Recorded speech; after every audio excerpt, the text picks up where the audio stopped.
আমি কইছিলাম বারবার এইভাবে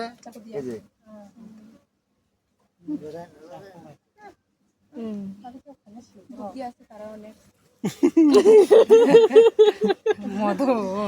লঙ্কা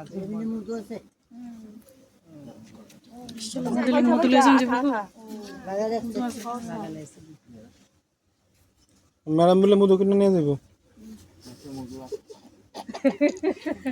ব্যবস্থা হয়েছে দেখছো কতটা অনিত হয়েছে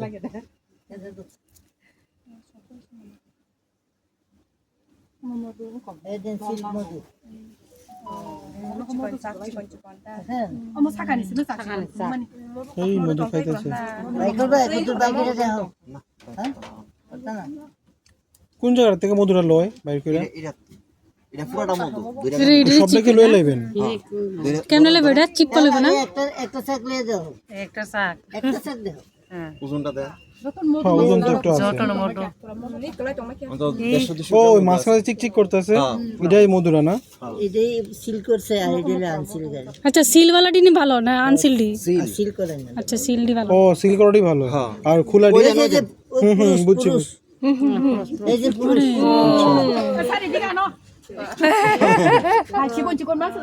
দাদা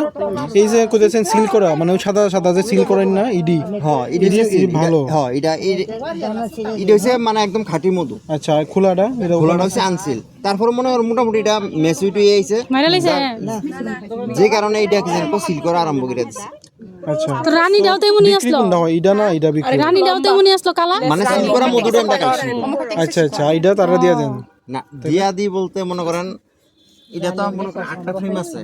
মনে করেন আমরা যখন মধুরা কালেকশন করি তখন হেরা পুরো সিজনে গেলাম পুরোটা সিল করে লাগবে আচ্ছা মনে করেন এটা ভিতরে 8টা ফ্রেম আছে মনে করেন 6টা ফ্রেম পুরো সিল করে লাগছে তাহলে আমরা মোটামুটি এই মধুরা কালেকশন করতে পারি এটা মধুরা গাঢ় হয়ে আছে তাহলে এই তখন যে আমরা কালেকশন করি আর মনে করেন এটা পুরাটা এমন রয়েছে তাহলে এই মধুরা আমরা কালেকশন করতাম না মনে করেন আরো 3-4 দিন পরে ও আচ্ছা আচ্ছা মানে আলটিমেটলি সবটাই সিল হইব হ্যাঁ টাইম দিতে পারবো আমরা মনে করেন এটা ঘটনাটা হচ্ছে কেমন মনে করেন আমরা যেমন ধান কাটি ধান উড়াই প্রথম ধানটা কাঁচা থাকে ইয়ারপরে রোদ্র ম্যাচুরিটি না রোদ্র দিতে শুকাইতে তার মানে তো এটা এখন যে এই পোরশনটা সিল আছে বাকিটা সিল নাই এটাও তো আস্তে আস্তে সিল হয়ে যাবে সিল হয়ে যাবে আচ্ছা টাইম দিতে পারো কিন্তু ওখানে সময় এই টাইমটা তো মধু সিজন শেষ তো সিজন শেষ ওখানে সিল করতে বুঝছি তাহলে কি মানে এটা সিল করতে করতে আবার আগামী বছর না এটা সিল করতে করতে বলতে এটা যে জিরো ভাবে আছে ওখানে এই যে খাওয়া যাবে বাবা মধুরা কারণ খাওয়ানোর অভাব হয়ে যাবো গা তখন এই যে কাটটা তারা খাইলে ভিডিও ওখানে আমি লইলে এরা মানে খাওয়ানোর অভাব দেয়া দিব আর এটা থাকলে এরা যাইতো না চিন্তা আচ্ছা আচ্ছা এটা যেমন মানে আমি গেট খোলা রেখে দিছি এরা যাইতো না কারণ আমার আমি জানি যে এটা মধু আছে এটা লেপসে গুদাম তাহলে এই বছরে হে আর মধু করতে না হে এনে খায় শেষ করব এবারে আগামী বছরে কি তো কালেকশন করতে আছে হ্যাঁ তো মনে করেন আজকে 5 দিন বর্ষা লাগিয়ে রইলো হে বাড়িতে তো না করে তোলা হের খাইতে হইব আমরা যখন ঘরের ভিতরে চাল স্টকে রাই 5-6 দিনের রাত হেরাও সেম হেরা জমা রায় যেমন বর্ষার সময় হেরা বাইরে যেত না হেরা এটা সঞ্চয়গিরা রায় একদম ইয়াগুলা তাহলে তখন বর্ষাকালে খাইব না আমি এটা কইতেছি না আমার কোশ্চেন হইছে যে অখন তো তারা মধুর সিজন গেছে ঠিক আছে তারা মধুর সিজন তারা বানাইতো না ওখানে তো তারা আপনি কইতেছেন যে তারা এখান থেকে যাইতো না তারা এই খাউন্ডি যদি থাকে আপনারা যদি এই খাউন্ডি ফালাই দেন তারা আর খেতে না যাবো গা অন্য জায়গাতে তো এই বছরের মধুর সিজন তো গেছে গা মধুর সিজন যে গেছে গা মধু কালেকশন হয় সারা বছরে আনবো এরা কিন্তু ফুলের পরিমাণটা কম অকনের টাইমটা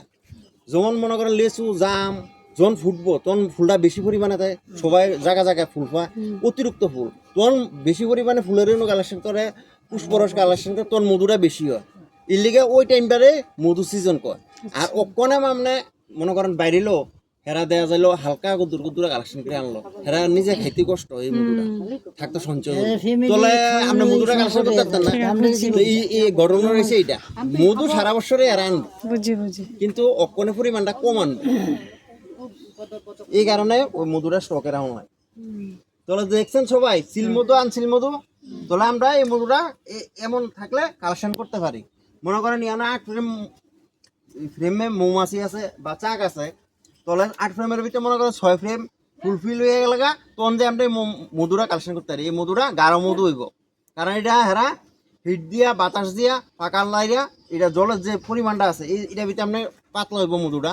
এই মধুটার আপনার হিট দিয়া এটা গাঢ় করবো এরা ইয়ার পরে এরা এই মুখটা লাগাইব মুখটা লাগানোর পরে এটা মানে পুরো একদম পিওর